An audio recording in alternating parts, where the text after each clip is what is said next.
हिमालय की बर्फ से ढकी चोटियों के बीच घने जंगल की छाया में छिपा था प्राचीन शिव मंदिर।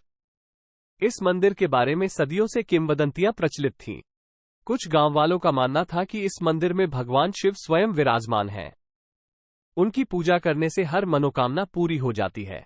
दूसरी तरफ कुछ जंगली पगडंडियों पर चलने वाले व्यापारी फुसफुसाते थे कि मंदिर में कोई रहस्य छिपा हुआ है, एक ऐसा रहस्य जो किसी को अपार शक्ति प्रदान कर सकता है। इस राज्य की रानी रत्नावली भगवान शिव की परम भक्त थी। हर पूर्णिमा को वह इस प्राचीन मंदिर की यात्रा करती थी। मंदिर का शांत वातावरण और मंदिर के पुजारी वृद्ध ऋषि व्यास की वाणी उन्हें आत्मिक सुकून देती थी। एक बार पूर्णिमा की रात मंदिर में पूजा करने के बाद रानी रत्नावली ऋषि व्यास के पास गईं। गुरुदेव, रानी ने कहा, उनके स्वर में जिज्ञासा स्पष्ट थी, इस मंदिर के बारे में इतनी सारी कहानियां प्रचलित हैं। क्या ये सच है कि मंदिर में कोई रहस्य छिपा हुआ है? ऋषि व्यास, जिनकी आंखों में सदियों का ज्ञान छिपा था, रानी को ध्यान से देखने लगे। मंदिर की टिमटिमाती दीपों की रोशनी में रानी का चेहरा भक्तिभाव से दमक रहा था।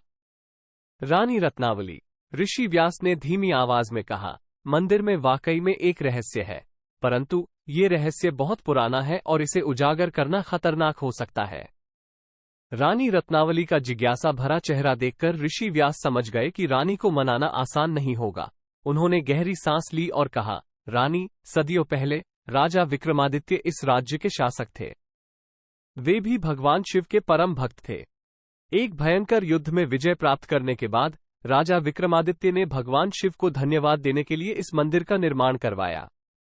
उन्होंने मंदिर के गर्भगृह में भगवान शिव की एक विशिष्ट मूर्ति स्थापित की। ऋषि व्यास थोड़ा रुके और फिर बोले, यह मूर्ति सोने की बनी हुई है, परंतु इसकी खासियत कुछ और ही है। मूर्ति के अंदर एक अत्यंत शक्तिशाली रत्न छिपा हुआ है। इसे अभेद्य रत्न कहा जाता है। ऐसा माना जाता है कि इस रत्न को पाने वाला व्यक्ति अजेय हो जाता है। युद्ध में उसकी कभी हार नहीं होती और उसकी हर इच्छा पूरी हो जाती है। रानी रत्नावली स्तब्ध रह गईं। उन्हें समझ नहीं आ रहा था कि वह क्या करें। एक तरफ मंदिर के रहस्य को उजागर करने से राज्य पर संकट आ सकता था और दूसरी तरफ उनकी भगवान शिव की अटूट भक्ति थी। वो मंदिर की पवित्रता को भंग नहीं करना चाहती थीं। कुछ दिनों तक रानी रत्नावली इस उधेड़बुन में रहीं। रातों को नींद नहीं आती थी। मन में तरह तरह के विचार आते रहते थे। अंत में उन्होंने एक कठिन फैसला लिया। वो इस रहस्य को किसी को नहीं बताएंगी, न ही वो स्वयं मंदिर से सोने की मूर्ति या रत्न को चोरी करेंगी। वो सिर्फ भगवान शिव की पूजा करेंगी और राज्य की भलाई के लिए प्रार्थना करेंगी। दूसरी तरफ राज्य के सेनापति भद्र सिंह एक बिल्कुल ही अलग किस्म का व्यक्ति था। वो महत्वाकांक्षा की आग में जलता रहता था। उसका सपना सिर्फ राज्य का सेनापति बनकर रहना नहीं था, बल्कि वो खुद को राजा के सिंहासन पर बैठा हुआ देखना चाहता था। भद्र सिंह को भगवान शिव की भक्ति से कोई लेना देना नहीं था, लेकिन जब उसे एक जासूस से मंदिर के रहस्य के बारे में पता चला तो उसकी आंखों में लालच की चमक आ गई। सोने की मूर्ति और उसमें छिपे अभेद्य रत्न के बारे में सुनकर उसे लगा कि अब उसका सपना पूरा हो सकता है। भद्र सिंह एक चालाक व्यक्ति था। उसने तुरंत ही एक योजना बनाई। रात के अंधेरे में, जब पूरा राज्य गहरी नींद में सो रहा होता है, वो मंदिर में घुसकर सोने की मूर्ति और रत्न चुरा लेगा। इसके बाद अभेद्य रत्न की शक्ति से वो राजा को गद्दी से उतार देगा और खुद को राजा घोषित कर देगा। एक अमावस्या की रात, जब चारों तरफ घना अंधेरा छाया हुआ था, भद्र सिंह अपने कुछ विश्वासपात्र सैनिकों के साथ मंदिर की ओर चल पड़ा। जंगल से होते हुए वे चुपचाप मंदिर तक पहुंचे। मंदिर का मुख्य द्वार हमेशा खुला रहता था, परंतु गर्भगृह का दरवाजा रात में बंद कर दिया जाता था। भद्र सिंह और उसके सैनिकों ने मंदिर की दीवार फांदकर अंदर घुसने की कोशिश की। जैसे ही वे दीवार पर चढ़ने लगे, मंदिर की घंटी जोर जोर से बज उठी। ये घंटी किसी ने नहीं बजाई थी, बल्कि हवा के एक झोंके से ही बजने लगी थी। भद्र सिंह और उसके सैनिक चौंक गए। उन्हें लगा कि शायद कोई उन्हें देख गया है, परंतु जब उन्होंने चारों तरफ देखा तो वहां कोई नहीं था। घंटी की आवाज धीरे धीरे कम हो गई। भद्र सिंह ने सोचा कि शायद ये कोई संयोग मात्र था। उसने अपने सैनिकों को आदेश दिया कि वे जल्दी से जल्दी गर्भगृह का दरवाजा तोड़ दें। सैनिकों ने मिलकर दरवाजे पर जोर लगाया और कुछ ही देर में दरवाजा टूटकर गिर गया। भद्र सिंह मंदिर के गर्भगृह में घुसा। गर्भगृह के अंधेरे में उसे कुछ भी दिखाई नहीं दे रहा था। उसने अपने एक सैनिक को आदेश दिया कि वह मशाल जलाए। मशाल की रोशनी में भद्र सिंह ने देखा कि गर्भगृह के बीचों बीच भगवान शिव की विशाल सोने की मूर्ति स्थापित है। भद्र सिंह की आंखों में लालच की चमक और बढ़ गई। वह तेजी से मूर्ति के पास गया और उस पर हथौड़ा चलाने लगा। मूर्ति की छाती पर पहला वार करते ही एक तेज धमाका हुआ। धमाके के साथ गर्भगृह में धुआं भर गया। कुछ देर बाद जब धुआं छंटा तो भद्र सिंह और उसके सैनिकों को यकीन नहीं हुआ जो उन्होंने देखा। उनकी आंखों के सामने भगवान शिव की सोने की मूर्ति गायब हो चुकी थी। उसकी जगह पर सिर्फ एक शिला खड़ी थी जिस पर संस्कृत भाषा में कुछ लिखा हुआ था। भद्र सिंह शिला के पास गया और उस पर लिखे शब्दों को पढ़ने की कोशिश की।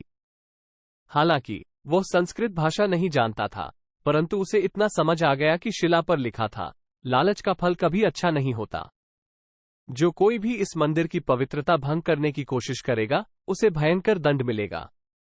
भद्र सिंह घबरा गया। वो समझ गया कि उसने कितना बड़ा भूल किया है। वो वहां से भागना चाहता था परंतु भाग नहीं पाया। गर्भगृह का दरवाजा जोर से पटककर बंद हो गया। भद्र सिंह और उसके सैनिक अंदर फंस गए। वे चिल्लाने लगे, मदद के लिए पुकारने लगे, परंतु कोई जवाब नहीं आया। मंदिर का वातावरण अचानक ही भयानक हो गया। दीवारों पर अजीब अजीब सी आकृतियां बनने लगी और हवा में भयानक हंसी की गूंज सुनाई देने लगी। भद्र सिंह और उसके सैनिक दहशत में कांपने लगे। उन्हें एहसास हुआ कि उनकी मौत निश्चित है। तभी गर्भगृह के बीचों बीच एक तेज रोशनी चमकी और उस रोशनी के बीच से एक भयानक दिखने वाला नाग प्रकट हुआ। उसके फन फैले हुए थे और उसकी आंखों से आग निकल रही थी। यह नाग मंदिर की रक्षा करने वाला देवता था जिसे भगवान शिव ने अभेद्य रत्न की रक्षा के लिए नियुक्त किया था। नाग ने भद्र सिंह और उसके सैनिकों को देखा और फुफकारते हुए कहा, तुम लोगों ने इस पवित्र मंदिर की मर्यादा भंग करने की हिम्मत कैसे की? भद्र सिंह घबराहट में हाथ जोड़कर क्षमा मांगने लगा। उसने कहा, क्षमा करें देवता, मुझे अपनी गलती का एहसास हो गया है। मैं लालच में आकर ऐसा कर बैठा। परंतु नाग को उसकी बातों पर कोई दया नहीं आई। उसने कहा, तुम्हारे लालच ने इस मंदिर की पवित्रता को भंग करने की कोशिश की है। तुम्हें इसका दंड भुगतना होगा। नाग ने फुफकारा और उसके मुंह से जहरीली आग निकली। वो आग भद्र सिंह और उसके सैनिकों को घेरने लगी। वे चीखते हुए जमीन पर गिर पड़े। कुछ ही देर में वे सब जलकर राख हो गए। सुबह होने पर जब मंदिर के पुजारी मंदिर आए तो उन्होंने गर्भगृह का दरवाजा बंद पाया। उन्हें अजीब सी जलन की गंध भी आई। उन्होंने दरवाजा खोलने की कोशिश की परंतु दरवाजा नहीं खुला। कुछ देर बाद रानी रत्नावली भी मंदिर दर्शन के लिए आई। उन्हें पता चला कि गर्भगृह का दरवाजा बंद है और पुजारी इसे खोलने में असमर्थ है। रानी को भी जलन की गंध आई। उन्हें लगा कि शायद कोई दुर्घटना हो गई है। उन्होंने ऋषि व्यास को बुलाया। ऋषि व्यास ने मंदिर का निरीक्षण किया और उन्हें समझ में आ गया कि क्या हुआ है। उन्होंने रानी रत्नावली को बताया कि भद्र सिंह ने रात में मंदिर में घुसने की कोशिश की थी और उसे दंड मिला है। रानी रत्नावली दुखी हो गई। उन्होंने भद्र सिंह की मूर्खता पर दुख जताया। ऋषि व्यास ने उन्हें समझाया कि लालच का फल हमेशा बुरा ही होता है। उसके बाद ऋषि व्यास ने मंत्रों का जाप किया और गर्भगृह का दरवाजा खुल गया। गर्भगृह के अंदर भगवान शिव की सोने की मूर्ति वापस आ चुकी थी। ये देखकर रानी रत्नावली और ऋषि व्यास दोनों ही हैरान रह गए। उन्हें समझ नहीं आया कि ऐसा कैसे हुआ। ऋषि व्यास ने ध्यान किया और उन्हें आभास हुआ कि शायद भद्र सिंह की सजा पाने के बाद देवता प्रसन्न हुए हैं और उन्होंने मंदिर की पवित्रता वापस लौटा दी है। इस घटना के बाद भद्र सिंह की मौत की खबर पूरे राज्य में फैल गई। कुछ लोगों का मानना था कि उन्हें किसी डाकू ने मार डाला, जबकि कुछ लोगों को शक था कि उनके साथ कोई अलौकिक घटना घटी है। रानी रत्नावली ने ये घटना गुप्त रखी। उन्होंने राजा को भी नहीं बताई। उन्हें डर था कि कहीं राजा भी लालच में आकर मंदिर के रहस्य को उजागर करने की कोशिश न कर बैठें। कुछ समय बाद राज्य की सीमा पर एक पड़ोसी राज्य से युद्ध छिड़ गया। ये युद्ध कई महीनों तक चला और रानी रत्नावली को बहुत चिंता होने लगी। उनकी रातों की नींद उड़ गई थी। वो हर रोज मंदिर जाकर भगवान शिव से प्रार्थना करती थी कि उनकी सेना को विजय मिले। एक रात रानी रत्नावली मंदिर में देर रात तक पूजा कर रही थीं। उनकी आंखों से आंसू बह रहे थे और वे मन ही मन भगवान शिव से दुहाई लगा रही थीं। तभी गर्भगृह से एक अलौकिक प्रकाश निकला। रानी रत्नावली चौंककर खड़ी हो गईं। प्रकाश के बीच से एक बार फिर वही भयानक दिखने वाला नाग प्रकट हुआ। रानी रत्नावली डर के मारे जमीन पर गिर पड़ी। नाग ने रानी रत्नावली को उठाया और धीमी आवाज में कहा, रानी रत्नावली, तुम्हारी भक्ति से भगवान शिव प्रसन्न हैं। उन्होंने तुम्हारी प्रार्थनाएं सुन ली हैं। रानी रत्नावली ने आंसू भरी आंखों से कहा, देवता, हमारे राज्य पर संकट छाया हुआ है, क्या आप हमारी मदद कर सकते हैं? नाग ने कहा, तुम्हारी निष्ठा को देखते हुए मैं तुम्हें एक रास्ता दिखा सकता हूं, परंतु इसके लिए तुम्हें एक कठिन परीक्षा देनी होगी। रानी रत्नावली ने बिना किसी हिचकिचाहट के कहा, देवता, मैं किसी भी परीक्षा के लिए तैयार हूं, बस आप हमारे राज्य को युद्ध से बचा लीजिए। नाग ने कहा, गर्भगृह में भगवान शिव की मूर्ति के पीछे एक गुप्त द्वार है। उस द्वार के पीछे अभेद्य रत्न छिपा हुआ है, परंतु उसे पाना इतना आसान नहीं है। उस रत्न की रक्षा के लिए एक भयंकर जाल बिछाया गया है। यदि तुम उस जाल को पार कर पाओगी तो रत्न तुम्हारा होगा। रानी रत्नावली ने कहा, मैं आपकी आज्ञा का पालन करूंगी, देवता। नाग ने गर्भगृह की दीवार को स्पर्श किया और दीवार में एक गुप्त द्वार खुल गया। रानी रत्नावली ने एक गहरी सांस ली और द्वार के अंदर जाने के लिए तैयार हो गई। उसके बाद की कहानी रहस्यमयी है। रानी रत्नावली गुप्त द्वार के अंदर गईं और फिर कभी वापस नहीं आई। कुछ लोगों का मानना है कि वो जाल पार करने में असफल रहीं और मर गईं।